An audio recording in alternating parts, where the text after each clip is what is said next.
from the Historical Society. I have Davey here and Bobby Coyne. Kate's out of town, and the others were unable to make it. But we did what we had to do, and Bob's not in all the time. Bill's in all the time. This is the third. Exeter had quite a few mine disasters, and this is the third. The first one was night mine disaster in Exeter, up in the Black Desert, off Tunkhannock Avenue. The second one we had was the school shaft disaster. That's where Morosky said that's where his electrical place is, right in that area there, where Marvell was. And this is the third, and this is the Exeter Colliery disaster. That little thing you get, I bought one at the mine. It says all the disasters in the anthracite area, and I was looking for what happened in Exeter, but of course, like everything else, it says West Pittston on it. This one was November 1898 or December? November 1898. It says West Pittston, but it was Exeter Colliery. Exeter Shop, the same place, the Black Desert off Tunkhannock Avenue, and that's a place where all the kids in Exeter walked, going up to Fox Hill to Caddy, and I was up there a couple years ago with Roger, but more towards Schooley Street. So it's important, it's nice that these guys come, and it's important that we have this, because speaking for myself and for most people, you have no frame of reference what actually went on around here. Jack would probably remember a lot of stuff. The only thing I remember, and I'm not so young anymore, is the miners walking. I lived down there on Lincoln Street, walking up this way. I remember that as a kid, seeing all the miners. But there's things that happened. If it wasn't for historians like Bob and Bill, it would be forgotten. So we have them, so the floor is yours. Thank you, Max. Thank you. I'm going to speak first, and then Bill will take over. Thanks for having us at the Exeter Historical Society. We certainly support all these local historical societies. We have a number of them in the valley, and they do a lot of really important work. And our job as historians is to take things like disasters, not that we're always talking about a disaster, but disasters are a way into a period, a company, a workforce, to talk more about it. So we're going to talk even more about the disaster. For example, I'm going to begin by saying a few general framework of things, including the fact that in 1898, when this occurred, November 5th, 1898 was a difficult time in anthracite mining. I guess when you think about it, most times were a difficult time in anthracite mining. It was usually a strike or a depression or something to worry about, or a recession or something going on. But the United Mine Workers of America, the first successful union in anthracite, after about 6 or 7 attempts to form a union up here, the mine workers came in here in the late 1890s. The UMWA was formed in 1890 in Illinois.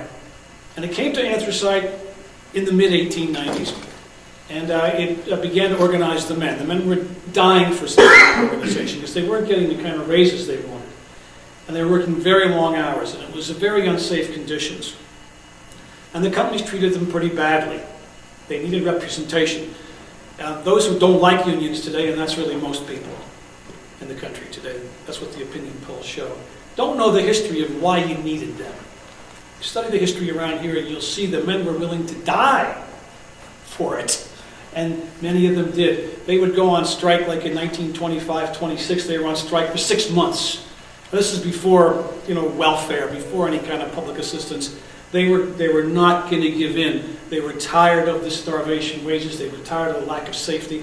They were tired of the companies always violating the union contract. Even though you had a contract, the company wouldn't pay the rate. So there was the biggest strike ever here was 1925-26. And it really did help break the industry because it told a lot of people on the East Coast that anthracite's just too doggone unreliable. We had a big strike here in 22. And now another one in 25, 26, people started switching the oil and other natural gas. It was just too fractious. But these men were determined to get their fair share. And it was fractious in the late 1890s. You know, they had the famous massacre down the line here. Happened also in 1897 at, and why is it escaping me right now? Latimer, thank you. A college professor moment. Down at Latimer in 1897, which really set the tone and really mobilized the men to form the United Mine Workers Union. That were mainly Slavs down there who were killed, Slavic peoples, and mainly Slavic people who were killed at the Exeter shaft here. Because by the 1890s, more and more of the workers, almost half the workforce, were from Eastern and Southern Europe.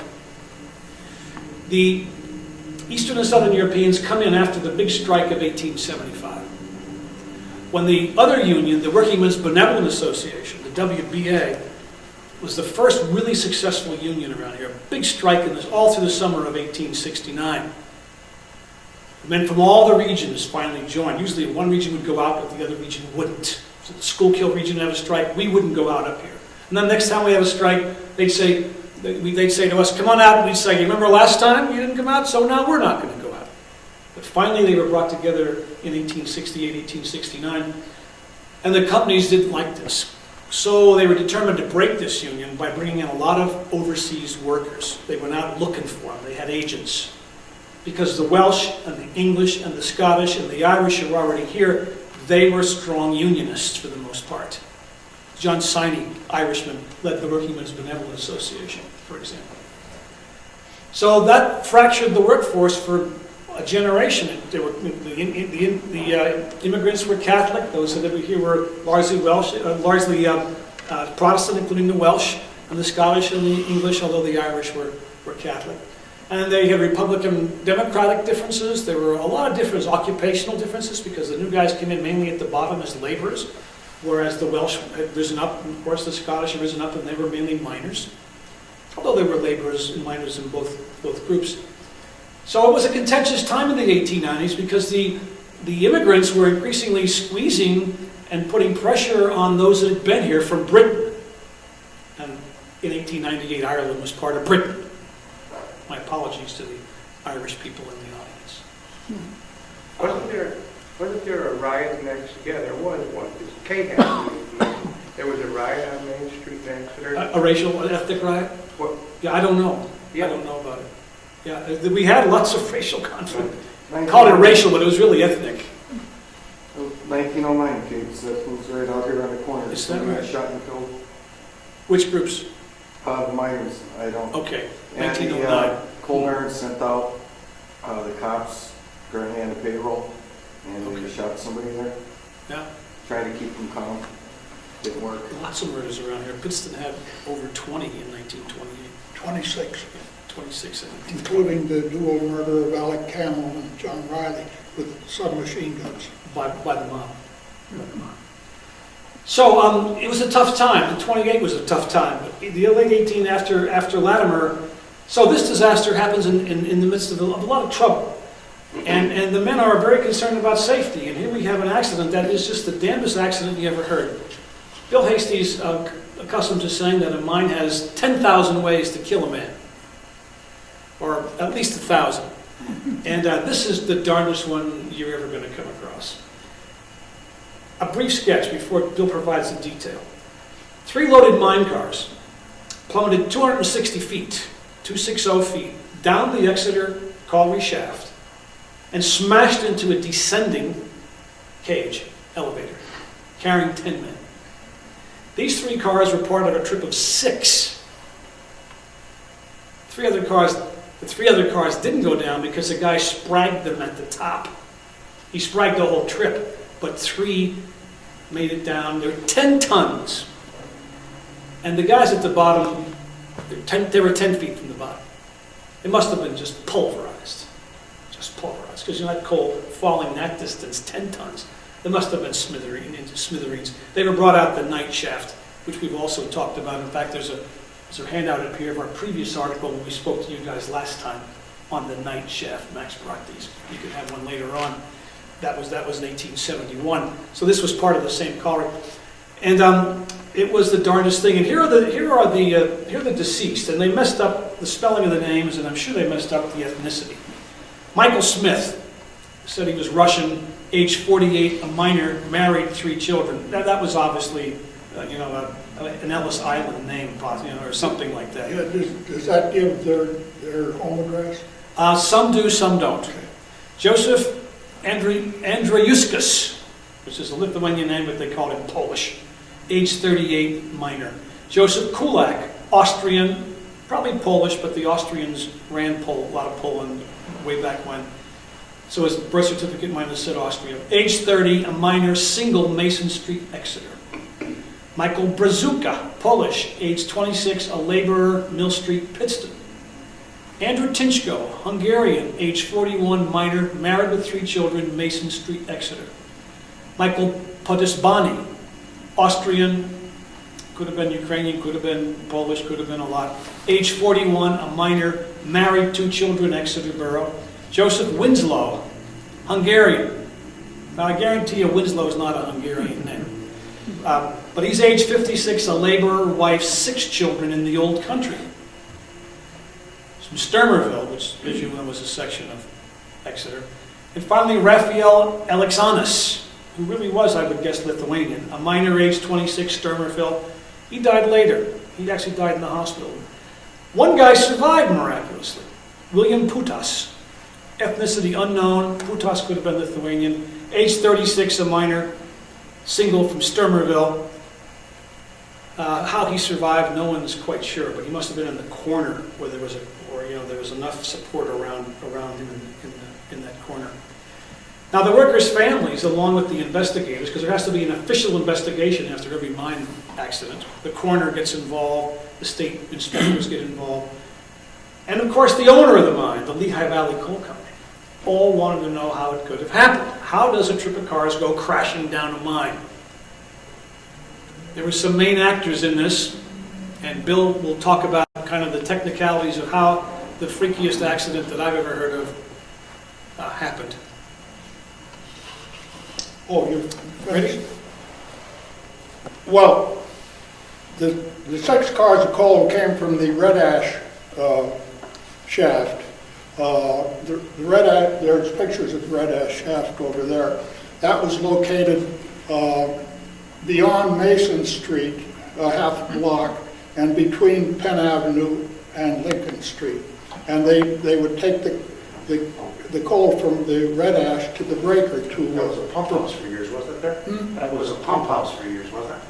Probably. There was like, We have some pictures. Megan there took was some. always a metal building there, wasn't there? Yeah, when they used to pump water, keep it down to the level so that the West Exeter that was operating up behind the Irish Cemetery could keep the water below the top checker low enough that they could mine it. Otherwise, if they shut those pumps off, that water would have risen. Is that the building right when you make it right up? The concrete slab is still there, you can still see it. I think Johnny Medvick on that. Yeah. Yeah, I know mine still, they used to go out there and drop the tape measure down to measure the height on it every now and again.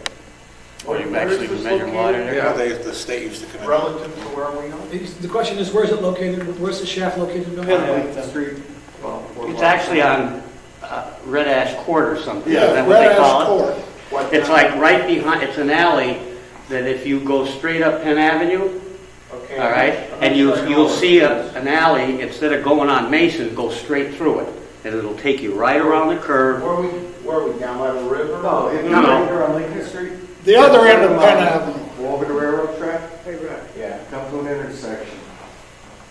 Up to about 50 feet, no, Yeah. sorry, about 100 feet around the You way. could actually, oh yeah, I've been back there. It's on that side of the tracks, the mountain side of the Yeah, tracks. side of the track. It's only about 3 or 4 blocks. Actually, it's easier to see off Lincoln Street because it's only maybe 25, 30 yards off. Yeah, that was our Big development. area. The Collie ruins are still there. This is the big area where they built the new housing in there?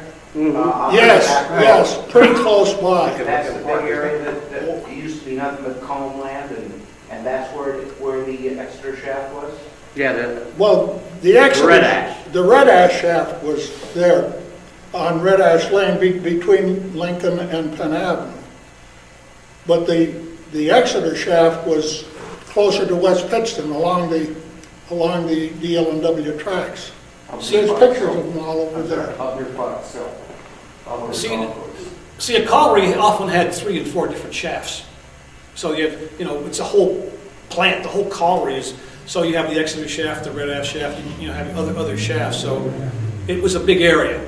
I just find it interesting to find out, the general location of where the thing happened, Because I know like there's different areas all over Exeter where you can see where mining had gone on. And the big area where they put the new housing in, that was a huge area over there. I don't know whether that's original. It's off Strike Road?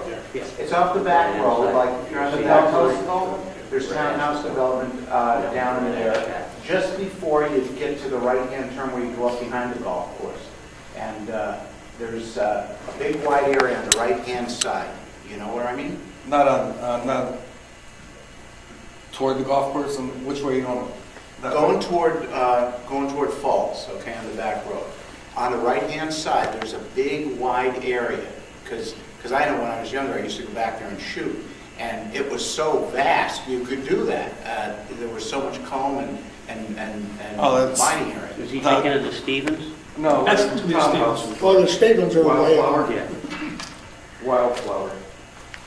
That would be way much further up to Stevens. Yeah, the Stevens is right there as the road. Yeah, It's near the 92. patch. Yeah. The X1W tracks are. The ones that run the length of the They're valley. the first set of tracks beyond Wyoming Avenue. They're 2 blocks south from here, toward the mountain, out Lincoln Street. Yeah, there's, like if you get on the back, or, Between Cedar Street and Mason Street, the tracks run. that's. That was the DL&W. But the Exeter Colliery was located on the other side of the tracks, maybe halfway between West Pittston and Penn Avenue. That was the breaker. But the Red Ash shaft was separated. The Red Ash vein is the bottom vein around here, and that was the only shaft of the Exeter Colliery that went as deep as the Red Ash. Actually, there's a little spur that goes below the Red Ash under Exeter and West Pittston called appropriately the China vein. But the Red Ash is the bottom shaft, and that was the only shaft in the Exeter Colliery that went as deep as the Red Ash vein. I wish I knew the streets better. Well, I really do. maybe Max can get a tour organized for June and we can get you there. That would be nice. Yeah. And then this coal was coming out of the Red Ash. Yes, there were 666 So cars. this goes up this way, right? A 666 cars was being pushed from the Red Ash shaft up to the breaker where it was prepared, but it had to pass the Exeter shafts. And there was a track running straight to the shaft, but then a branch track that ran around the shaft to the Exeter Colliery, and that was the destination of the 6 cars of coal. They were going to the breaker to be prepared. But someone hadn't thrown the switch. Well, maybe we better. It was being pushed by a Loki, which is a small narrow gauge steam engine. And the engineer's name was Price, and his helper, which they called his helper, but he was really a brakeman, switchman, was Clint Anthony. And there was a switch up ahead that would take you around to the right to go by the shaft to the breaker, or straight ahead to the shaft. And Clint Anthony, and I'm blaming him right now, it was his job to throw that switch, and the switch was pointed toward the shaft rather than to the branch that would take it around to the breaker. And we get several stories on this, but the 666 cars was being pushed and up over a grade, and the one boss said that after that, past that top of that hill, that the Loki was supposed to go around and pull it down the grade, they let it fly down the grade, and with the switch thrown the wrong way and headed right for the shaft. And a young man who was there waiting to be hired that day grabbed a bunch of sprags and tried to sprag the cars, but once they get a head of steam up, you know how big the openings are on the mine car wheels, about this big, and trying to throw a sprag in on the fly, he didn't do it. But three of the cars went over the edge and down the shaft, but someone, there's two stories on this. One, the fourth car went off the track and hit the framework of the head frame, and the coupling broke, and 3 went down the shaft and 3 didn't. And they estimated the 3 loaded cars weighed about 10 tons, and they fell. Sorry about that. I tell my students to turn off their cell phones all the time, and I didn't do it. I just want to add something to that. Some years later, the state came out with a law by where you had to have a runaway latch on your switches outside. There was no way that the cars could ever go in that shaft if there was a runaway latch. The runaway latch was a spring-loaded latch, which would be away from the shaft so that the cars could come through, but they couldn't go back. None of these latches were spring-loaded. Right, that was before that, see, that was being said. So sometime later, they came out with the runaway latches, and what that did, it protected the car from going the way you didn't want it to go. The only way it could go the way you wanted it to go, the guy at the shaft had a lever with a cable that ran to that switch, and he would pull that switch, and then the cars would go to the shaft. Otherwise, that latch was thrown, spring-loaded, away from the shaft, so that those cars went every place but into the shaft. That was one of the safety features they came out with, and you could see why. Now, the branch that took the cars around the shaft to the breaker were on DL&W property. You know, the DL&W tracks there. The Lehigh Valley had to get permission from the DL&W to use their land to bypass there. And, you know, the DL&W could have said this for you. But and the discussion was who was to blame for throwing the latch. Clearly, it had to be Clint Anthony, the so-called helper, or brakeman, switchman. Once again, though, I think Bill, complacency comes in there, and I think, you know, maybe the guy had to go home that day or something, or his attention got diverted, so there was a disaster because of complacency. Well, he claimed he had checked it the night before. That's ridiculous. This was early in the morning. You can't. But being the pusher, he would have been way back behind 6 mine cars. He couldn't have seen the latch from where he was at. You're talking about the operator now, Yeah. the engineer. That's just the point I was going to make now. Because he was supposed to be running up ahead. Is that what they would do? No, Anthony, the helper, was supposed to be running ahead. I rode rope on a slope, and that was my job, part of my job, to keep ahead of the trip and throw latches. So I know where the responsibility was. Yeah. But you know where the engineer, he's got a fire and a boiler and a pile of coal ahead of him, and he has to look this way. At the same time, it was a grate, so... Yeah. It was Now the latch, the lever on the latch was swung 180 degrees either way. It never stood up where you could see it until you got on top of it. It was either flat on the ground this side or flat on the ground the other. So the engineer had no chance in the world of seeing it in advance. But there was a discussion that originally they had planned to run the trips from the red ash to the breaker through the shaft. Well, that was insane, for God's sake. They would tie up a very busy shaft for most of the day. Run them underground. No, straight across the shaft. Straight across the top of the shaft. Across the So they'd have to have the cage there to run it across, and the rails on the cage lined up perfectly with the rails on the ground and all that business. That was insane to even think of that. Yeah.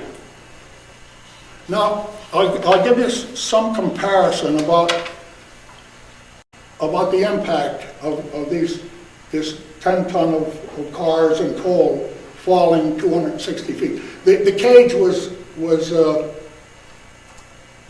10 feet above the pitch and vein, which is at 280 feet down, and this was 20 feet above. It was at 260 feet down the shaft. So those cars had to fall 260 feet.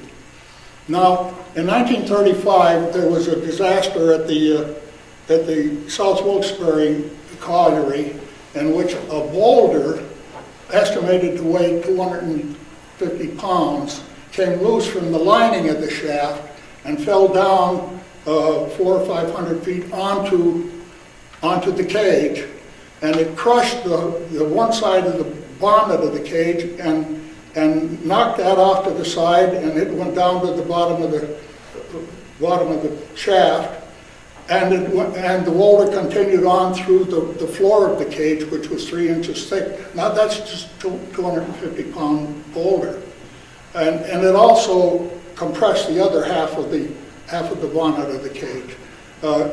So consider what 10 ton of coal and cars would do falling 260 feet. There's no mention of the cable breaking. Apparently, it all piled up there, just 20 feet above the piston vein. And that must have been one hell of a strong cable to withstand that. But there was no mention of that. Now, the officials that were summoned there went down through the night shaft, which was about a quarter of a mile away. Not really a quarter, they said a quarter of a mile, not quite that. They went down through the night shaft and inspected it, and workers went down, and they say they cleaned up that mess in a short time. And I don't know how they get up the 20 feet between the piston vein and where it occurred.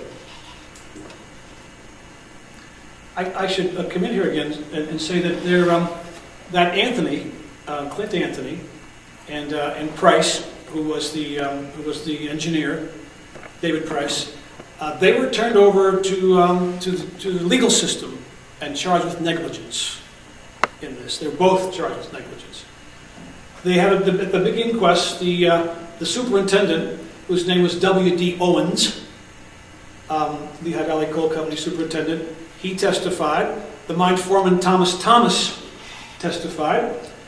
And the hoisting engineer, Philip James, they all testified on behalf of the company, and they reinforced what the officials said was that even though Price, did not really have the responsibility for the switch, because he was the Loki engineer, he was supposed to push those 6 cars 300 yards from the red ash shaft to the breaker. Exeter shaft is over here, red ash shaft is back here. Push them up the hill, and then he's supposed to go around and pull them down the rest of the grade. The switch is thrown, he goes around to the breaker where these are processed. And he picks up empties, and he comes back.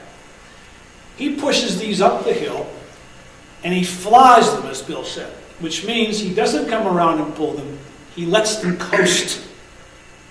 He lets them coast down the grade. The switches turn the proper way, they coast right around, down, and I guess he must have, we're debating this, he must have some empties, maybe on a siding up here possibly, or someplace. Oh, well, where are the empties? The routine would be to take the loads to the breaker and pick up the empties. A trip of empties. Well, we're not sure why he wants to fly these, because he doesn't want to go around. It saves him 5 or 10 minutes by flying them. Now, the superintendent Owens testifies before the coroner's jury and the state inspectors that he told these engineers 100 times, you're not supposed to fly those cars. You got to push them up the hill and pull them down the hill. But other miners testified and said the company superintendents and superintendent and foreman looked the other way because time was money. And they knew that if you could save 10 or 15 minutes, let them fly. So they're holier than thou, but the men knew what was going on.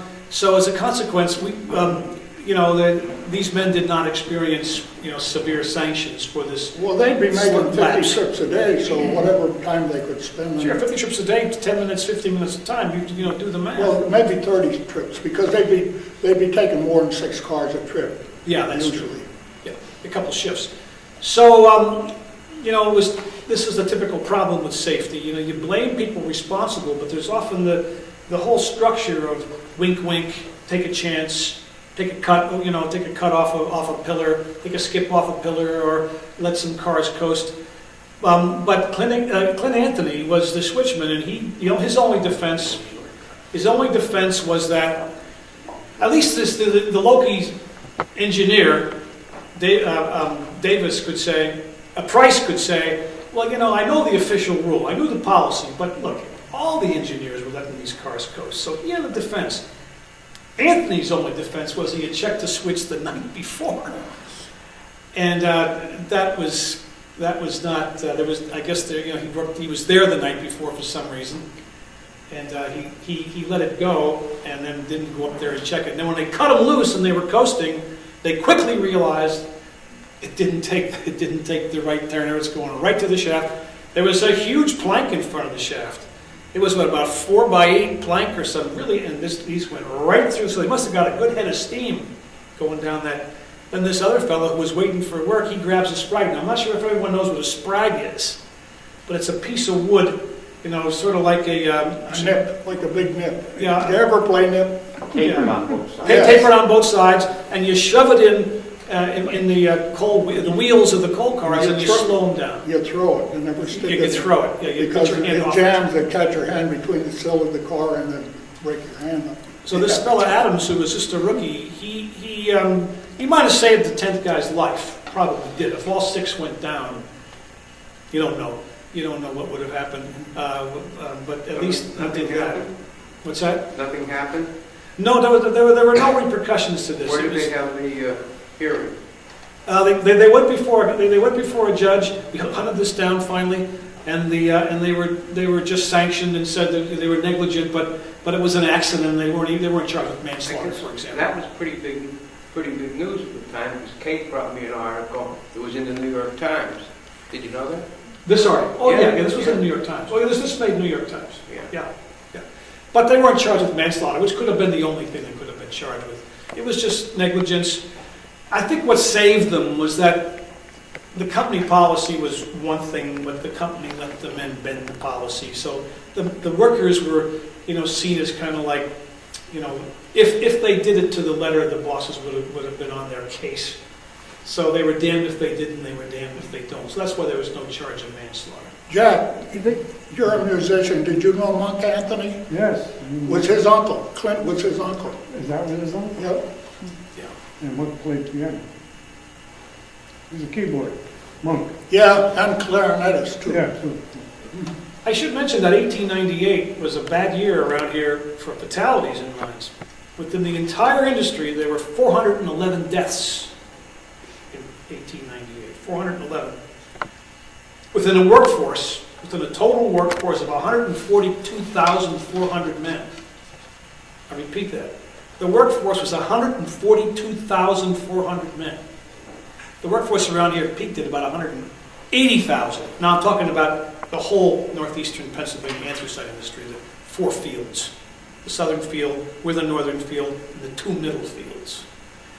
Big workforce. I mean, get a couple of jobs around here, 500 jobs, we're jumping for joy. The factory comes in, 180 at its peak, but here was 42,400. So 411 deaths out of 142,000, and I say, well, that's a pretty low number, but that was still 411 families that suffered the loss of a loved one. Within the 3rd inspection district, this was called the 3rd inspection district, according to the state, which included Exeter, 85 men died that year. So that was West Pittston, Exeter, Wyoming, kind of this area right in here. That's a lot of deaths. If we had lost 85 men around here in an industry, we'd sure want to know why. Over the course of anthracite history, from the early days when there weren't such good records, say the 1840s, let's say till 1960, good records started being kept, right around the 1860s and 70s. When they finally got the first mine safety was passed after Avondale. The first mine in Avondale was 1869. The first state law for mine safety was 1870. It was the first law in the country for mine safety.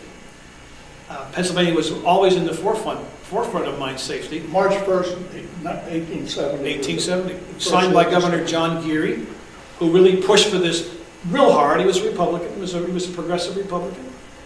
And the companies wouldn't want this, of course, and they resisted it. But Geary and the legislature finally passed the first law. We finally start getting good statistics. We finally have inspectors after 1870. Didn't have them before 1870. I'd like to note that the injured were taken to the hospital in the Lehigh Valley Coal Company on ambulance, which would be mule drawn. Like Mariah. Yeah. And the Pennsylvania Coal Company had ambulances at that time, mule drawn. In fact, a great uncle of mine was nearly killed in the mines in Pennsylvania Coal Company, and they thought he was dead, but the Pennsylvania Coal Company had a new humanitarian regulation that before they gave up a man or a boy for dead, that he had to be examined by a physician. And they put a tarpaulin over my Uncle Bill's body, expecting the doctor to say he was dead, but actually he was alive, and he was taken to the hospital, the first one ever to be taken to the hospital in the Pennsylvania Coal Company's brand new mule-drawn ambulance. Was that up here? That was on the other side, probably the U one. Yeah. What year? What was left to these dead mines? What year? They were crushed. No. Was there anything left on them? Oh, no, they were body parts all over the place. I mean, except for the guy that survived. Actually, two guys went. One guy died in the hospital. Yeah. Yeah. Oh, I thought you were talking about my Uncle Bill. No, he was talking about this disaster. Oh. Yeah. Two guys went to the hospital, and one lived, and the other guy died. But most of them were just mangled by the force of this tonnage. Incidentally, my Uncle Bill was in the hospital 9 months, and he was blind, so he was finished in the mines. But it probably extended his life because he wasn't breathing coal dust after that. Did the engineer and the helper survive because of the spragging? Or had they... And then they went back, then they watched this thing drift down. They watched Oh, I it see, drift. they were out of it? They were actually out of the... They Were behind though. They were behind in the Loki, and they had pushed this I see. 666. And so it was complete, oh, that's right. to the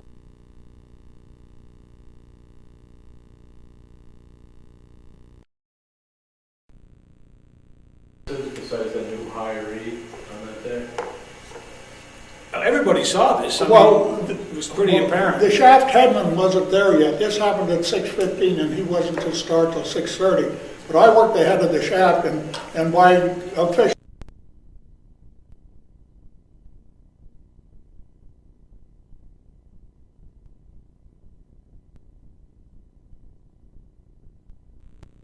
Okay. But they let it drift, and that was then they violated company policy, theoretically. Was there any other witnesses besides that new hiree on that day? Everybody saw this. I mean, Well,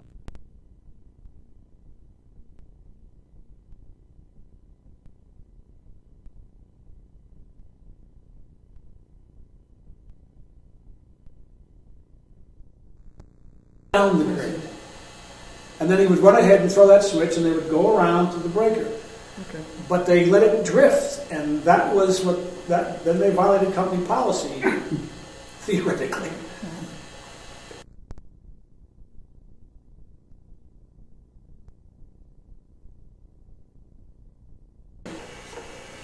Everybody saw this. I mean, it was pretty apparent. the shaft headman wasn't there yet. This happened at 6:15, and he wasn't to start till 6:30.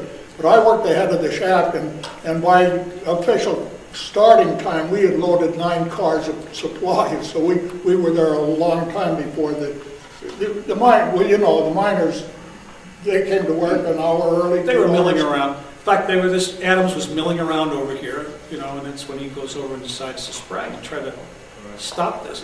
But instantly, Price and the switchman Anthony, they as soon as that went around there, they knew that they were in trouble. And then there was only so many feet before that was going crashing toward the Exeter shaft. One of the company officials said the shaft was about 400 feet deep. I don't believe that. It probably went to the Marcy vein, which would have been about 335 feet down. about 53 feet below the Pittston vein there. And there would be no, and none of those shafts except the red ash went as deep as the red ash. And the only vein between the red ash and the Pittston, and the Marcy would be the Clark vein, and they didn't bother with that because that was all monkey veins, you know. Sometimes it's split up into three, the top, middle, and bottom Short veins, monkey veins. So the veins of this part of the valley are what from top to bottom? The checker's the top vein. They used to call it the 7-foot vein, but I don't know of any place where it was ever 7 feet deep. That's at about 175 feet. And then the Pittston vein at 280 feet. And then the Marcy, which wanders all over hell, it can't make up its mind. At the Schooley and at the exit, it was probably about 335 feet below the ground. And then the Clark vein, I'm not sure how deep that was. And the red ash is 600 feet. And in this one exception, the China vein was even deeper. Down valley, the veins are much deeper.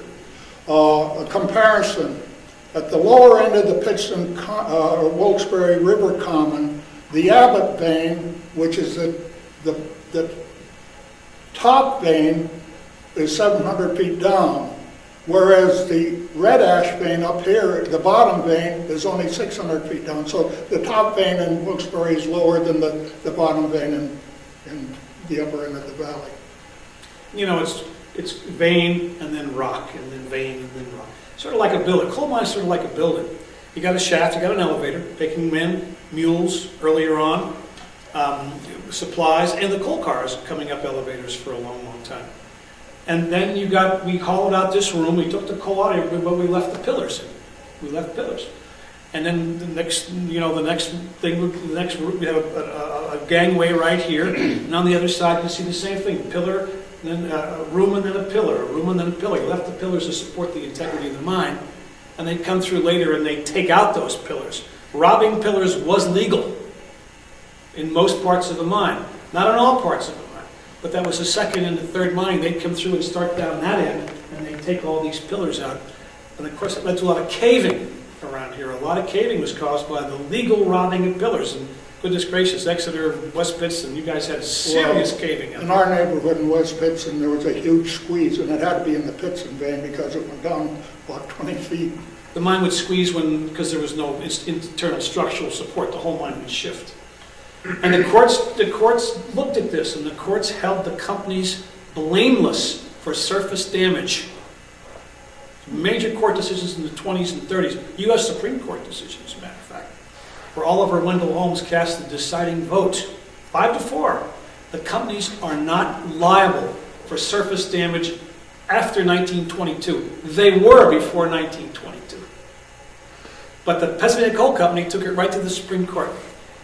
And the Supreme Court rules 5-4 that the companies are not liable. And so that's when all this pillar robbing happens. It really takes off. It had been going on, but now it was going to be wholesale robbing. And that's when you get the serious caving in Pittston and Exeter and everywhere else. Not pertaining to Exeter, but I was wondering about over on Mill Street, all that problem they're having. Oh, for that's years and terrible. years. Famous Mill Street. Mill. Yeah. That's Well, where, go ahead. Well, on the west side of the river, and from Kingston on up, you have generally a level plain, and the veins run horizontal, except where there's a fault. But across the river, where you have a tumultuous top surface, the veins are that way too. That's why at the river slope, you had the big anticline. I have to talk to you about There that. was cave, my house was caved. Wasn't school, my mother taught at school wasn't that cave? Yeah, they built it.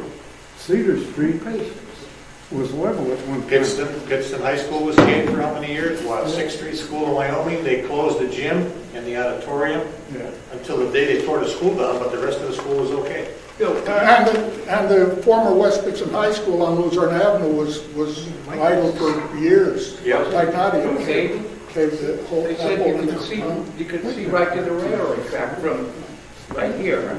Is that true? Is that true, Jack? What's Before that? they put the hills in? back on Mason Street? I don't know which part. They said it was Your house starts going Level, right? Well, Right I straight to remember, Mason Street. I remember Cedar Street. Well, Which is, Cedar Street runs parallel. yeah, the number, you may have heard of number one contracting company, which was Pignotti's. Pignotti did a lot of the caving, because Pignotti was one of the guys who got the leases to do the second and the third minings. And that's where he made a lot of his money. And then finally, he ends up buying, Lehigh Valley properties, the Harry E. and Dorrance. The Dorrance, and he gets a hold of up here Sullivan Trail and so General forth. Island. Yeah. And Oh, yes. but he was a little sensitive to the public relations of causing all this caving to all his second and third mining, so he established this number one contracting company. Still exists. They own the Huber Breaker. You may have seen Al Roman is just bankrupt. Number one contracting just went bankrupt a couple weeks ago. And he would go around and fix your house for you, free of charge. And other coal companies would hire him to do it for them too. And he puts up some kind of a patch. It was cheaper for them to do that than to, not rob pillars. They got so much coal out of them robbing that it was cheaper to fix your house for you. So that's how number one contracting got started. They built 81 number one contracting, built lots of 81 up through here. So, and then he patches the Knox. Number one contracting fills the hole in the Knox. He's the only guy that would put a bid in, and they put a concrete seal at the Knox Coal Company, and that was number one contracting. I worked on the coffer dam there. Put the whole coffer dam Number in. one contracting didn't know what they were doing. They had good operators, good bulldozer operators now, but the foreman and the engineers didn't know what they were doing. Frank Dana was the man, wasn't he? Frank Dana was there. Frank Dana. Yeah, they washed away a large part of that island, which was a great bird refuge. Yeah. But the robbing really begins, I mean, it's going on even when 1898. They're still robbing in 1898, but it's quite limited, even in the early part of the 20th century, but it really takes off in the 20s. And that's when guys like Pignotti, Tony Rose, Pasquale Adonisio, and a lot of the subcontractors, and at least Santo Volpe, they get a lot of these leases to do the second and third minings. Then Volpe ends up getting the whole Butler Colliery, for Yeah, example. the Butler and the number 6. Number 6. And Gelso had number 14. 14. All mafia. Yeah, these guys, but not that all the leaseholders were mob related. There were many who were not mob related. No. In fact, most were not mob But related. the several I mentioned are. Yeah. Pagnotti had all of number 9. Number 9 Colliery in Ustown extended down to Railroad Street in Pittston. And you had the Butler and the Ewan, but it took up all that territory. Wasn't there a bad accident at the Exeter versus Lehigh Valley officials were killed, a cage fell? That was in 1894. Colonel Addison Mason and William Wilson. Mason was division chief for Lehigh Valley, and William Wilson was inside foreman at the Exeter, and they were coming up the night shaft. It doesn't specify the night shaft, but it had to be the night shaft. It said an auxiliary air shaft. Well, the only shaft that would be equipped with a hoist and cage now would have been the night shaft, which is originally the chief shaft there.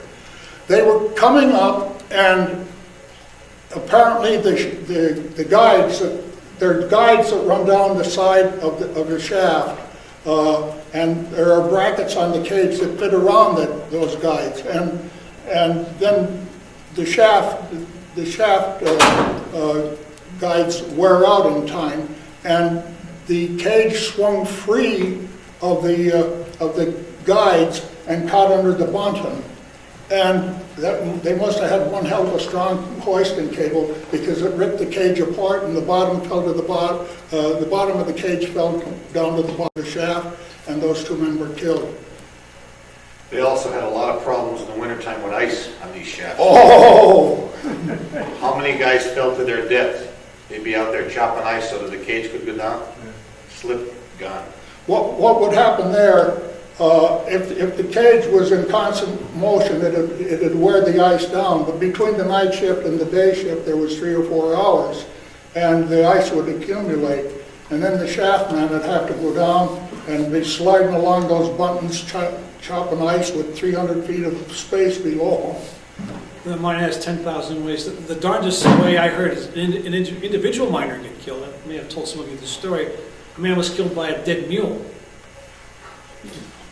Working with his buddy, working two-handed, and the mule died. This would have been in about 1890. And this is a relative of Tom Calvi. You may know Audrey Calvi because her father, John Beloga, died in the Knox mine disaster. So she's now Audrey Beloga Calvi. And Tom's maybe great-great-grandfather, mule died in the mine up in Duryea, and so they drugged this mule, the buddy and the miner, to the shaft. And they first tied its legs together so it would be easier to pull. They got to the shaft and they rang, or whatever they did to, I guess they rang then, and it was coming down, and there was no gate or anything. They're just standing there in front of the shaft. There's a hole in the ground, and the one rope on the mule's leg, broke, and I guess rigor mortis is sending in, and the mule kicked and knocked his great-grandfather down the shaft and killed him. Reflex action on the part of the mule. Yeah, killed by a dead mule. Just proves when your time is up, your time is Your up. time is up. Young boys met gory deaths too, and they were sent home to die without, any doctor. But up until late, that mostly happened before 1890. But there was one record of a boy, 13 years old. He was a slate picker, and he got caught in the chain, the conveyor chain, and dragged through a sprocket. Can you imagine it? You just imagine the sprocket on your bicycle, only maybe this big, and it'd be drawn through between the wheel and the chain. And he could see death coming, of course. I think Max's point is well taken at the start of the discussion, that we really have no idea what went on around here. When men are on strike for 6 months strike, 26 murders in Pittston in 1928. The Tom Maloney murder of 1936, when the Union leader, the rebel Union leader, he's taking on John L. Lewis, as the men have had it with John L. Lewis around here by 1930. By 1930, they had it with John L. Lewis. They form an alternative union. Maloney's their leader. This field up here is the one really involved with this. We've got 60,000 members between Forest City and Shishun. 60,000 mine workers. 30,000 are with John L. Lewis. 30,000 are with Tom Maloney from Wilkes-Barre. He opens up a cigar box, Good Friday, April 1936, and the cigar box explodes and kills him and his young son, who's right here. And another cigar box went to another guy. He was killed. And Margaret Maloney, who's still alive, she's 90, lives in Kingston. I just spoke to her. She's standing back in Georgetown by the stove, and the concussion. She said all the ceramic on their table and the glass and everything was vaporized by the explosion, and it got her all over her face and her neck. And to this day, she wears a little kerchief because it was all scarred. But it took her a long time to recover. They ended up convicting a guy who was a fellow Union rebel, sent him to the electric chair. A guy named Fuggeman, German immigrant. They sent him to the electric chair for these murders, but a lot of miners didn't think that Fuggeman was liable. Every miner I've ever interviewed said Fuggeman was framed. So who did it? Well, it wasn't. There's speculation about who did it. One speculation is that it was organized crime that finally got Maloney, but I don't buy that, because by 1936 the rebel union was out of gas. It was out of gas. And see, the mob was in with the companies, was in with John L. Lewis. They were all on the same team against the rebels. Maloney Capellini was one of the rebels, another famous, but Judge's father, Rinaldo, the one-armed guy who lost his arm in a mining accident. What a charismatic figure he is. But see, he and Maloney were partners, but he gets in trouble for setting fire to his own house and gets sent to jail. He's in Graterford by 1932. Capellini. He and Maloney are going to take on John L. Lewis, and everybody say he's framed. He set fire to his own house, but he was convicted. Governor Pinchot pardons him, because Pinchot's convicted he was framed. Comes out after about a year and a half. He goes right back with Maloney in 1933. This is a 5-year war around here. I mean, this is a war, family against family. They're always on strike. There's a strike every time you turn around. They targeted strikes to make the companies yield and break the United Mine Workers Union and bring in our own union. We want to bargain with the companies ourselves. Maloney's union was called the United Anthracite Mine Workers Union. See, they wanted that A in there because Lewis was a soft coal guy. He didn't care about us. That was the attitude. But he comes out of jail. They try to frame him for passing a counterfeit bill. There's a grand jury about that. Those charges are dropped. They finally get him for causing a disturbance at his wife's house because she finally divorces him. And he goes over to her house and he causes a commotion, violates parole. He's back to Great Hereford for a year and a half. Maloney's going to lead this battle by himself. But he had one big ally, Father Curran, Monsignor John J. Curran from Wilkes-Barre, who helped Teddy Roosevelt settle the '02 strike. And Curran's going back and forth to Washington trying to get Franklin Roosevelt and Senator Robert Wagner from New York, a powerful senator at the time, the Wagner Act, the 8-hour day guy, come up here and negotiate this. Curran's shuttling to Washington all the time with a different Roosevelt. And Curran and Maloney were good buddies, and the same day Maloney is murdered, someone firebombs Father Curran's rectory at St. Mary's in Wilkes-Barre, throws a firebomb in there, and the rectory burns down. He gets a heart attack, dies 6 months later. So by 1936 fall, Maloney's dead, Curran's dead, and Cappellini is just getting out of jail. That's the end of the rebellion around here. The companies win, Lewis wins, and the mob win. And that's when Santo Volpe, 1938, that's when he starts getting to Butler and the number 6. That's when the mob starts taking over all the coal So mines. before you finish, so John L. Lewis wasn't as great as made up to The be? men around here hated John Lewis. I have a statue of him. Well, No, that's John Mitchell. That's Oh, that's Mitchell. Mitchell they like. the only fault they had with Lewis, he wouldn't fight the contract miners because he was Republican and he thought he shouldn't interfere with the business. Now, except the mines is another matter. Well, he's also said, very famous for saying in about 1935, if you would lay off about 30,000 miners and bring in, a few hundred machines, you'd solve your problems in anthracite. He wants to lay off miners and bring in. I never heard that. Oh yeah, I never heard that. I'll show it to you. I'll show you to you. Yeah, he wanted he was very much in favor of mechanization. Very much in favor of mechanization and fewer miners and more productivity. He was a Republican. He was a business guy. Yeah. Wasn't there a local connection? I think it was in the 60s, the UMWA, they murdered one of the presidents. Tony Boyle.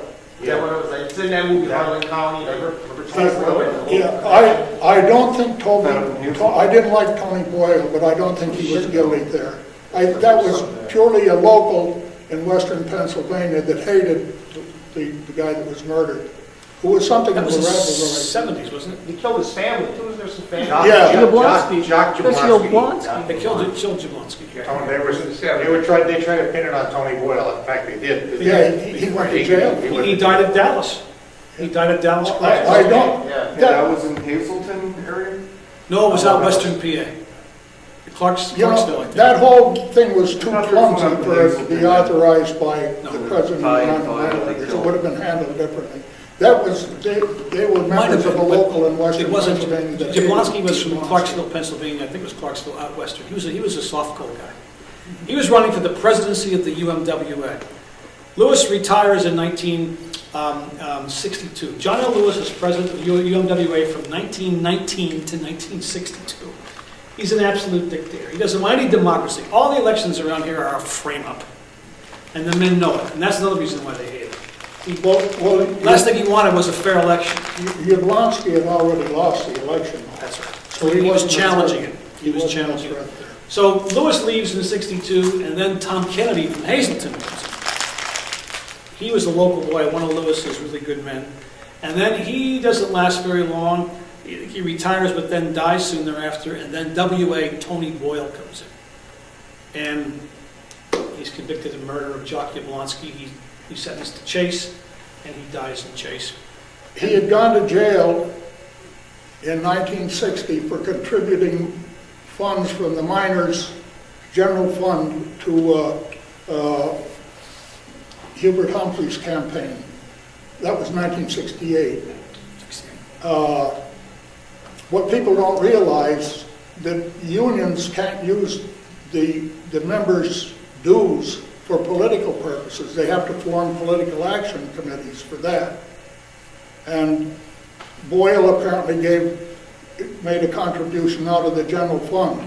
Now there are about 10,000 businessmen that were all involved in the great scandal on Nixon's part. None of them went to jail. They were making contributions that were being sent out of the country to be laundered and brought back into the country, these businessmen.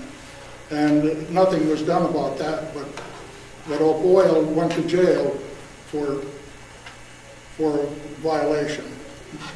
He didn't do the murder, they claim he contracted. Well, I'm talking about the other case. The other case, yeah. Of contributing to a campaign with union general funds. What was the time frame on some of the changes of the coal rights, the approximate years? Because I see that you mentioned 1936 for the mob involvement, first with the ownership of the coal rights and I guess the companies. And prior to that, you mentioned two other changes from the original owners or whoever originally had the rights to mine. What time frame were they? Well, there were a lot of contracting is when a independent entrepreneur, a miner, gets a vein or a portion of a vein, a small underground piece. A couple chambers. A couple of chambers even. They were so-called contractors because the mining norms and rules, which were not laws, but the mining culture was